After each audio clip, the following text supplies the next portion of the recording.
రెండు చేతుల పైకెత్తి ఇలా ఇలా ఇలా ఇలా ఇలా ఇలా ఇలా ఇలా ఇలా ఇలా ఇలా ఇలా ఇలా ఇలా ఇలా.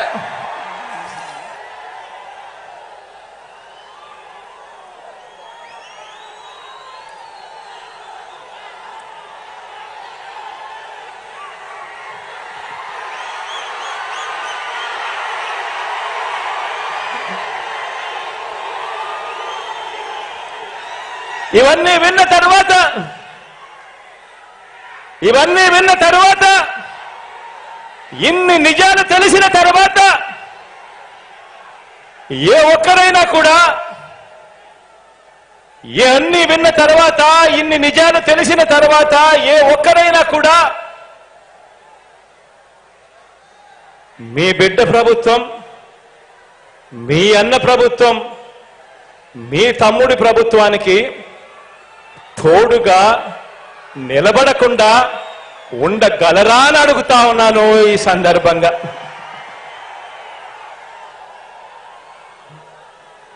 ఒక్కటి గమనించండి, 2019లో మనం అధికారంలోకి వచ్చే వరకు ప్రభుత్వం ఖర్చు చేసే ప్రతి రూపాయిని కూడా నేను చెప్పే ఈ విషయాన్ని జాగ్రత్తగా గమనించమని అడుగుతా ఉన్నా. నేను చెప్పే ఈ విషయం ప్రతి ఒక్కరూ కూడా జాగ్రత్తగా గమనించమని కోరుతా ఉన్నా. మనం అధికారంలోకి రాకమునుపు 2019కి ముందు ప్రభుత్వం ఖర్చు చేసే ప్రతి రూపాయి కూడా పేదలకు ఎలాంటి లంచాలు లేకుండా, ఎలాంటి అవినీతి లేకుండా, ఎలాంటి వివక్ష లేకుండా అర్హత ఉన్న ప్రతి పేదవాడికి కూడా కులం చూడకుండా, మతం చూడకుండా, ప్రాంతం చూడకుండా, వర్గం చూడకుండా, చివరికి వారు ఏ పార్టీకి ఓటు వేశారు అన్నది కూడా చూడకుండా పేదల చేతికి ప్రభుత్వం ఖర్చు చేసే ప్రతి రూపాయి కూడా ఇవ్వటం సాధ్యమే అని ఎవరైనా చెబితే మీరంతా నమ్మి ఉండేవారా అని చెప్పి నేను అడుగుతా ఉన్నాను. రెండు చేతులు పైకెత్తి ఇలా ఇలా ఇలా ఇలా ఇలా ఇలా ఇలా ఇలా ఇలా ఇలా.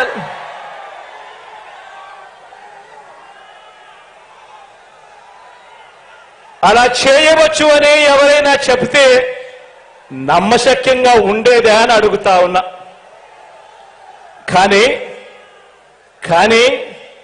ఈ 56 నెలల కాలంలోనే, కేవలం ఈ 56 నెలల కాలంలోనే మనందరి ప్రభుత్వం మాత్రమే ఈరోజు ఆ పని చేయగలిగింది. ఈరోజు లంచాలు వ్యవస్థ ఈరోజు ఆ గ్రామ స్థాయిలో మీరు నేను కలిసి ఈరోజు ఇవ్వగలుగుతా ఉన్నాము. ప్రతి పేదవాడికి న్యాయం చేస్తూ, మంచి చేస్తూ. ఇదంతా కూడా ఓ లంచం లేని, ఓ వివక్ష లేని, ఓ సుపరిపాలన తీసుకువచ్చింది.